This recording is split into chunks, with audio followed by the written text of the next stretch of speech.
आँखा नदेख्ने बेला छ। हेलो धरान, भोट माटोलाई भनेर मात्रै हुँदैन, अञ्जुलीमा रहेको माटोमा त्यही पनि दुईवटा भोट माटोलाई, हो कि होइन? यति भन्दै म आफ्नो गीत सुरु गर्न चाहन्छु। यसपालिको चुनावमा भोट माटोलाई, यसपालिको चुनावमा कृपया ट्र्याक बजाइदिनु होला। मलाई यो मैले भिडियोहरू निकै हेर्थेँ, हाम्रो श्रम संस्कृति श्रम गरिरहनु भएको धरानी जनताहरूले, त्यसमा मलाई एकदमै आफूले पनि कतै केहीबाट चाहिँ श्रम गरौँ जस्तो भइरहन्थ्यो। केबाट गर्ने त मैले त्यो एउटा बाटो पाइरहेको अवस्था थिएन। त्यो बेला मलाई हाम्रो एकदमै मेरो प्रिय दाई जीवन विष्ट दाईले चाहिँ एउटा चाहिँ कन्सेप्ट दिनुभयो। त्यसपछि हेटौडादेखि काठमाडौँ जाने क्रममा 4 घन्टाको समयमा मैले यो गीत बनाउन सफल भएको थिएँ। यो गीतको लागि सहयोग गर्नुहुने हाम्रो पथरीमा रहनुभएको दिपेन्द्र दाहालज्यू, त्यस्तै गरी पूर्ण लिम्बुज्यू, त्यस्तै गरी हाम्रो सत्य घलेज्यू लगायत सबैलाई धन्यवाद दिन चाहन्छु।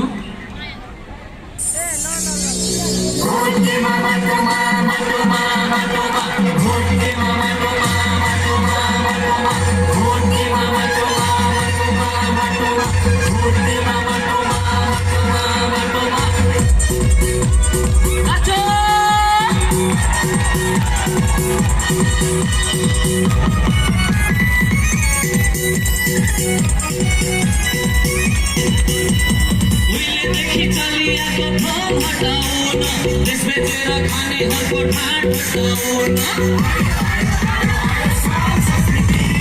उहिलेदेखि चलिआएको भ्रम हटाउन, देश बेचेर खानेहरूको ढाड हटाउन। आमा बुवा दिदी बहिनी ए दाजु भाइ, यसपालिको चुनावमा भोट माटोलाई, यसपालिको चुनावमा भोट माटोलाई, यसपालिको चुनावमा।